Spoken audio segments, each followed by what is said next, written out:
Chapter 1. There was something fucked up about a job where cocaine was overlooked, but cigarettes would get you fired. In a stall in the bathroom of the Sweet Chariot Inn in downtown Seattle, Brenda Stitch, professional name Brianna, shook out another line of the wondrous white powder onto the back of her hand and snorted. It took about 3.5 seconds for the shit to kick in, and thank God for it.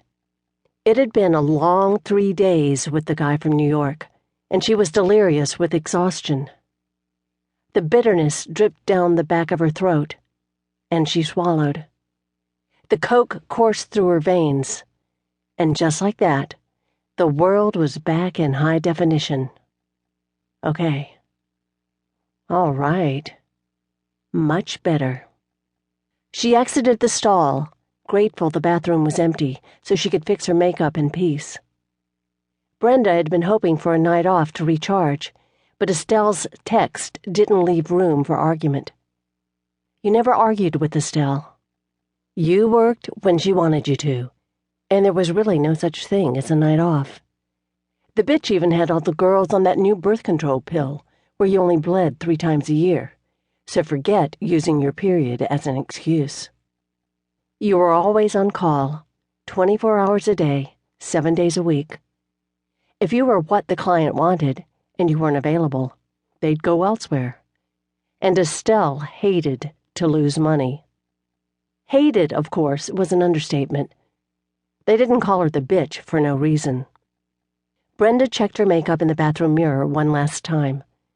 She'd done a decent job covering her dark circles, but her eyes were still red. No problem.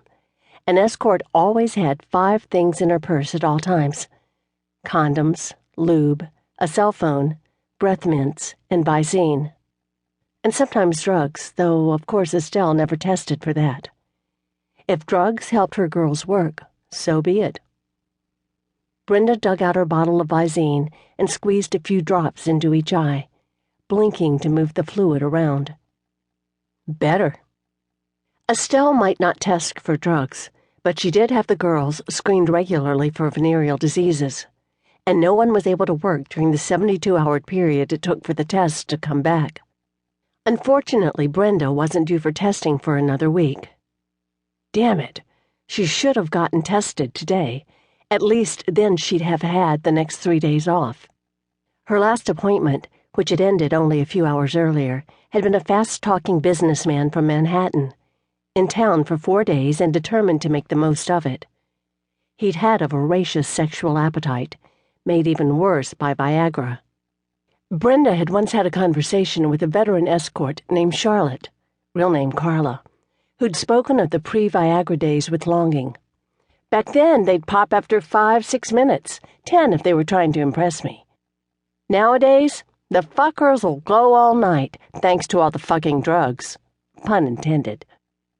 Brenda's New York client had indeed gone all night, every night, for the past 3 nights.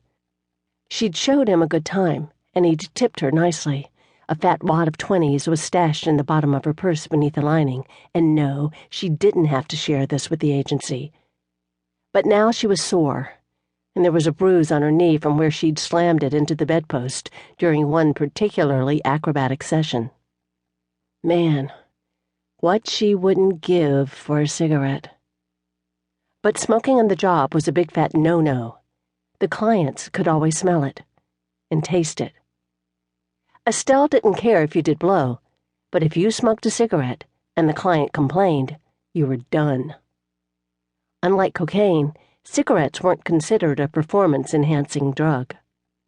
She backed away from the mirror to see her full self. She looked good. Tight dark blue jeans were tucked into sleek black boots, and a thin white sweater showed off everything it was supposed to, without revealing any skin. A short fitted jacket completed the ensemble. Her makeup was deliberately subtle, and her long dark hair was left loose and straight, as per the client's request. He had specifically asked for a girlfriend experience, which meant she was to provide a very relaxed date night type of encounter, with lots of easy conversation, foreplay, and non-kinky sex, topped off with cuddling and sweet talk after.